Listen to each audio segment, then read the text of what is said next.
Dongeng Bahasa Indonesia. Goldina Kecil. Suatu ketika di negeri yang jauh, di balik pegunungan yang tinggi, hiduplah raja dan ratu. Mereka mengumpulkan kekayaan yang luar biasa.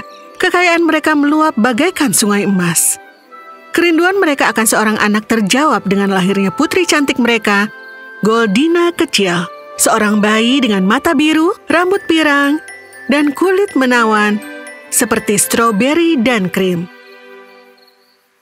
Di kerajaan mewah, dunia Goldina Kecil dihiasi dengan kemegahan emas. Dia mempunyai boneka emas, menikmati makanan di piring emas, dan menyerap pengetahuan dari buku emas. Mulai hari ini, kuputuskan bahwa segala sesuatu di istana, mulai dari keset hingga peralatan makan, harus terbuat dari emas. Setiap sudut istana hingga keset harus berkilau emas. Saat Goldina Kecil tumbuh, dia dikelilingi oleh kemegahan emas. Namun seiring meningkatnya obsesi mereka terhadap emas, perubahan aneh mulai melanda istana. Kulit mereka berubah warna menjadi keemasan dan orang mulai kehilangan warna kulit alami mereka. Meskipun istana menerima perubahan ini, raja dan ratu melihat adanya transformasi yang mengkhawatirkan pada diri Goldina.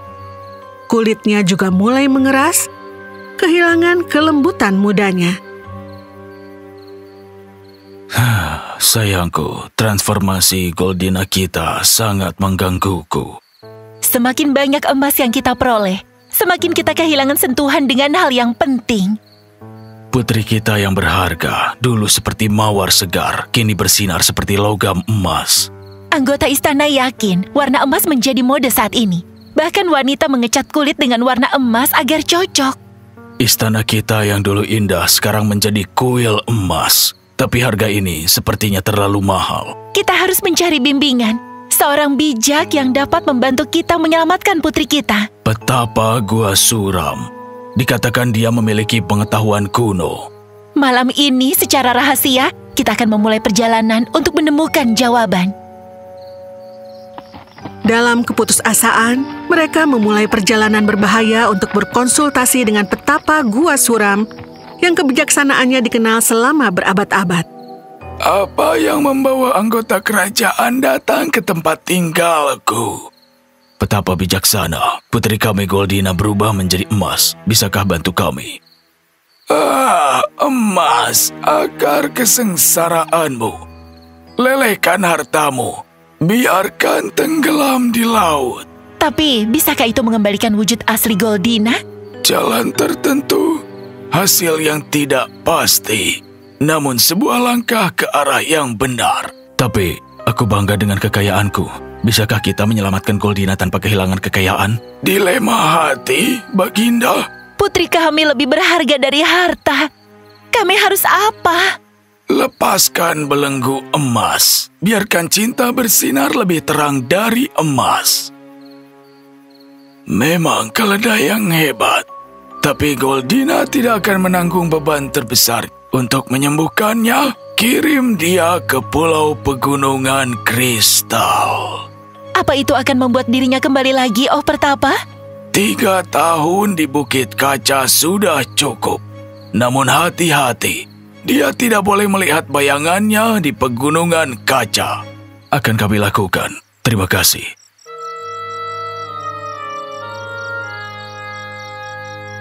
Jadi, keesokan paginya, raja dan ratu bersiap untuk perjalanan Goldina. Siapkan kapal terkuat yang kita punya. Pemulihan Goldina dipertaruhkan.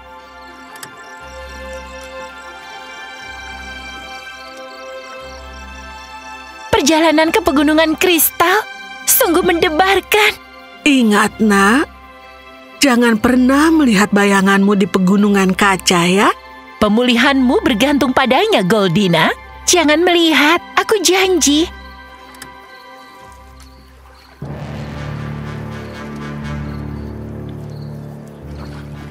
Bersiap, kawan. Kita hampir sampai. Aku penasaran seperti apa Pegunungan Kaca itu. Ingat janjimu, sayang. Tahan keinginan itu, Goldina. Benar, Jangan melihat bayanganku.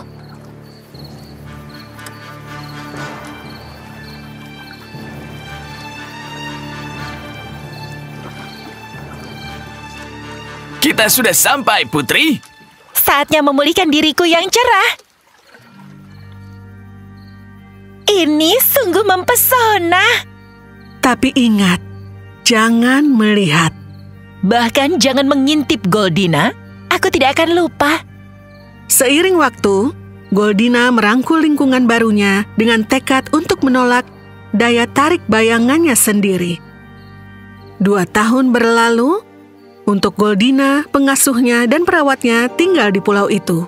2 tahun di sini, dan kulitku pasti kembali lagi. Aku yakin semua berkat ketekunanmu, sayang. Harus kutambahkan, dengan segala godaan di sekitar, kita berhasil dengan baik. Setahun lagi, kita akan kembali ke rumah. Raja mengirim kapten untuk menyampaikan kabar tentang keadaan putrinya, Goldina. Wah, kalian semua sudah berubah. Berubah? Apa maksudmu? Ya, kau bukan emas lagi. Apa itu maksudnya? Tidak apa-apa, hanya sebuah observasi. Kau terlihat berseri-seri seperti biasanya, sayangku. Tapi aku penasaran. Setelah kapten pergi, pemikiran tentang penampilan mereka mulai membuatnya penasaran. Kenapa kita jangan mengintip pegunungan kaca sekali saja untuk melihat bagaimana perubahan kita? Jangan pernah memikirkannya, Goldina. Sedikit melihat tidak ada salahnya. Goldina dan perawat menyelinap ke bawah, bertekad untuk melihat bayangan mereka. Sekilas saja tidak akan menyakiti siapapun. Menurutmu kemana kalian akan pergi?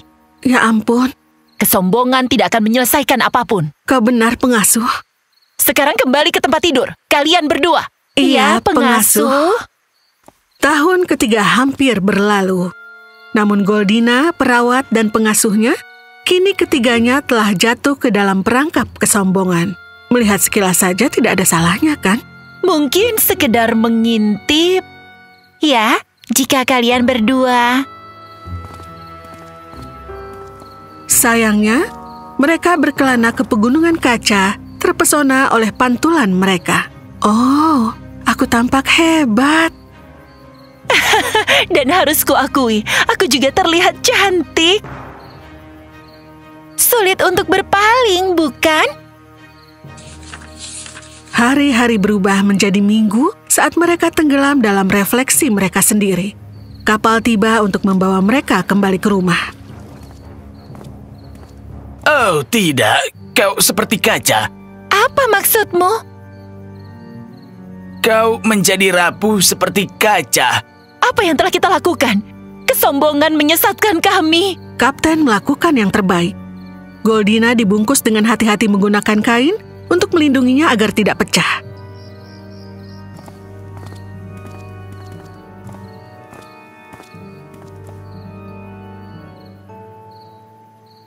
Kita harus mencari solusinya. Goldina kami yang berharga. Tidak, ini tidak masuk akal. Kita harus menemukan penawarnya. Putri kami tercinta, Goldina. Atas permintaan baik ratu, petapa itu datang ke istana. Hanya satu jalan tersisa. Kirim dia ke negeri berbulu di bawah bumi. Apakah tidak ada jalan lain? Tidak ada, yang mulia. Di negeri berbulu, ia harus tinggal di antara domba-domba. Dan apa yang harus dia lakukan di sana? Memintal wol selama 3 tahun dengan pakaian wol saat dia hidup di tengah kerumunan yang mengembik. Tapi masih ada lagi, bukan? Memang, hati-hati dengan daya pikat sutra dan satin. Jangan sentuh itu, atau bencana akan menyusul. Raja dan ratu merencanakan ekspedisi berani untuk menemukan negeri berbulu yang tersembunyi. Yang mulia, perjalanan ini penuh dengan tantangan. Kecintaan kami pada Goldina lebih besar daripada bahayanya. Kapten kembali dengan berita tentang pencarian mereka. Yang mulia, kami menemukannya. Negeri berbulu di bawah bumi. Bagaimana kita ke sana? Jalan tersembunyi di puncak gunung. Sebuah lubang mengarah jauh ke bawah. Tali akan memandu jalan. Goldina yang sekarang mengenakan pakaian wol berputar dengan domba berbulu. Tidak banyak yang bisa dilakukan di dunia berbulu ini. Mereka punya tugas memintal wol dan menyanyikan lagu. Dan mereka melupakan semua tentang rupa mereka dan tentang emas dan gaun-gaun indah serta kesombongan. Tanpa disadari, penampilan lama mereka kembali lagi dan tidak lagi seperti kaca. Suatu hari, ketika 3 tahun hampir berakhir, Goldina, yang selalu mengatakan apa yang dia pikirkan, berkata, Aku ingin tahu bagaimana kita berubah setelah sekian lama. Bukankah menyenangkan melihat matahari lagi? Goldina, pemikiran seperti itu tidak penting. Berkonsentrasilah pada pekerjaanmu. Dia benar. Namun pengasuh sendiri diam-diam menyelinap melewati lanskap yang gelap. Sementara Goldina dan perawat sibuk memintal. Hanya sedikit mengintip. Iya, halo sinar matahari. Pengasuh mengagumi dunia yang dinamis. Dia tertarik pada gaun sutra dan perhiasan yang digantung di pohon. Butik alam rupanya. Burung harmonis. Baba, Mungkin kebijaksanaan yang halus? Baba, Baba, mau apa ya? Baba. Astaga, aku belum pernah melihat permata secantik itu. Baiklah, jika aku ingin mencoba sutra ini. Beberapa saat, perawat yang curiga dengan ketidakhadiran pengasuh menyelidikinya. Dia mengikuti jalan yang sama seperti pengasuh, terpikat oleh dunia yang diterangi matahari di balik cakrawala. Saat melihat sekilas perhiasan mempesona dan gaun sutra yang tergantung di pohon, dia pun tergoda. Oh, dan domba malang juga mengembik dan memperingatkannya. Perawat mengabaikan permohonannya. Wow, apa ini? Dan dia juga mengalami nasib yang sama. Ditinggal sendirian di hutan belantara berbulu, Goldina mulai panik terhadap teman-temannya. Domba berbulu mengikutinya. Setelah perjalanan yang melelahkan, dia juga tiba di tempat terbuka yang diterangi matahari, burung berwarna, kupu-kupu beterbangan, dan gaun sutra juga satin yang indah berhiaskan permata memikatnya. Goldina menghadapi pilihan yang menggiurkan. Oh, gaun sutra itu. Bah. Kali ini, pandangan Goldina tertuju pada harta karun itu. Bah. Seekor burung cantik menawari Goldina gaun, tapi dia mendengar domba berbulu mengembik di belakangnya.